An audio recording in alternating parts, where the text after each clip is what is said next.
warahmatullahi wabarakatuh. Perkenalkan, nama saya Hanifah Misirmanka dengan NIM 2314010326. Di sini saya akan menjelaskan salah satu materi dari kelas 7 SMP, yaitu dimana dengan judul Salat Jumat. Nah, perlu kita ketahui pengertian pada salat Jumat itu adalah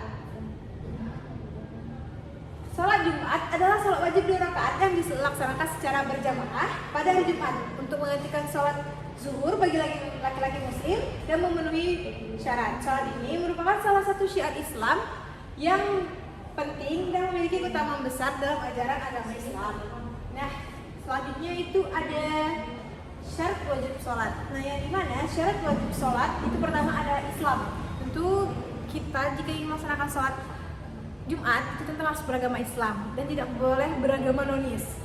Dan itu yang kedua ada balik atau dewasa, yang dimana melaksanakan sholat Jumat ini tentu harus balik, yaitu batas usia itu dewasa itu adalah usia 15 tahun. Nah, yang ketiga itu harus berakal, tidak boleh orang yang tidak berakal. Terus yang keempat itu adalah laki-laki, dan yang kelima itu adalah merdeka atau yang bukan budak. Lanjut yang keenam sehat, tidak sakit-sakitan. Dan yang ketujuh itu adalah mukimnya, tidak dalam perjalanan jauh. Jadi jika dalam perjalanan jauh itu tidak apa-apa untuk tidak melaksanakan sholat Jumat dan bisa digantikan dengan sholat zuhur seperti biasa. Selanjutnya itu ada syarat sah sholat Jumat, yang dimana dilaksanakan berjamaah, yaitu minimal 40 orang menurut sebagian pendapat ulama. Baru yang kedua itu dilaksanakan pada waktu zuhur dan didahului dua khutbah yang memenuhi rukun khutbah. Jadi dalam sholat Jumat ini tentu harus ada 2 khutbah yang terlaksanakan untuk dapat memenuhi syarat sah sholat Jumat. Selanjutnya itu dikerjakan 2 rakaat secara berjamaah, tidak sendiri-sendiri. Selanjutnya itu ada sunnah sholat Jumat, yang dimana yang pertama itu adalah mandi sebelum ke masjid. Tentu sebelum sholat kita harus suci terlebih dahulu, tidak kotor atau tidak bau inti, kita harus suci terlebih dahulu sebelum melaksanakan sholat Jumat. Yang kedua, memakai pakaian bagus, yang dimana seperti pakaian koko, sarung untuk melaksanakan sholat Jumat secara berjamaah. Yang ketiga itu memakai wewangian, yang dimana wewangian ini tidak mengandung alkohol terlalu tinggi. Dan keempat adalah memotong kuku, menggunting kumis, dan menyisir rambut.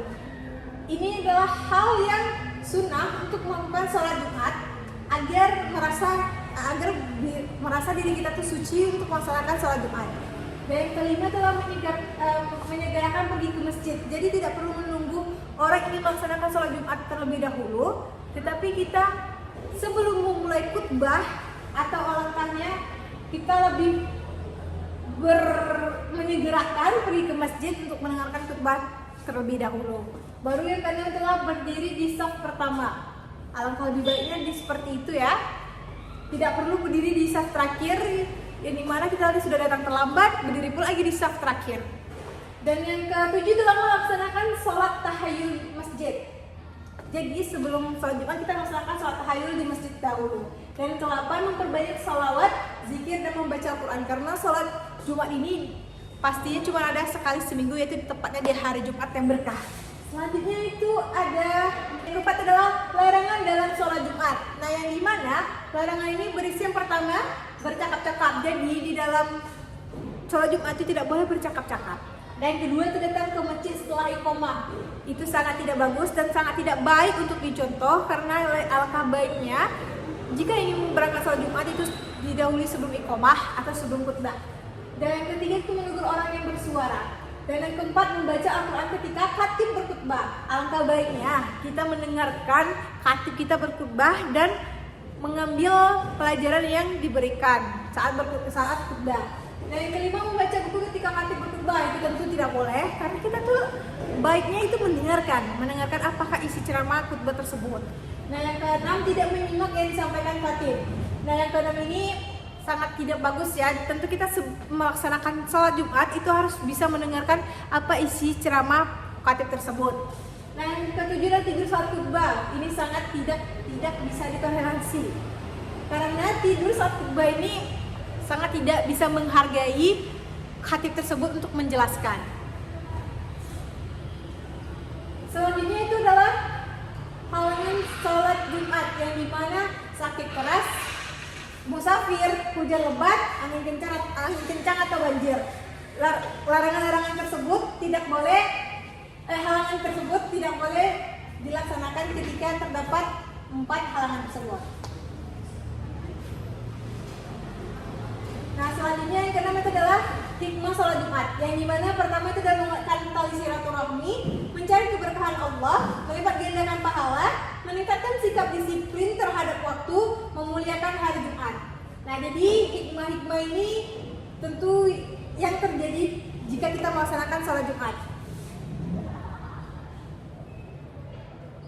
Nah, jadi kesimpulannya pada sholat Jumat itu adalah sholat wajib 2 rakaat yang dilaksanakan secara berjamaah oleh laki-laki Muslim setiap hari Jumat pada waktu zuhur. Sholat ini menggantikan sholat zuhur dan didahului oleh 2 khutbah. Sholat Jumat memiliki kedudukan penting dalam Islam sebagai sarana ibadah, dakwah, dan mempererat ukhuwah. Hukum melaksanakannya adalah fardu ain bagi laki-laki yang beragama Muslim, yang baligh, berakal, sehat, dan tidak sedang dalam perjalanan atau mukim. Bagi yang tidak memenuhi syarat cukup melaksanakan sholat zuhur seperti biasa dan tidak melaksanakan sholat Jumat. Mungkin cukup sekian presentasi saya untuk tentang materi sholat Jumat. Kurang lebihnya saya mohon maaf. Saya akhiri. Wassalamualaikum warahmatullahi wabarakatuh.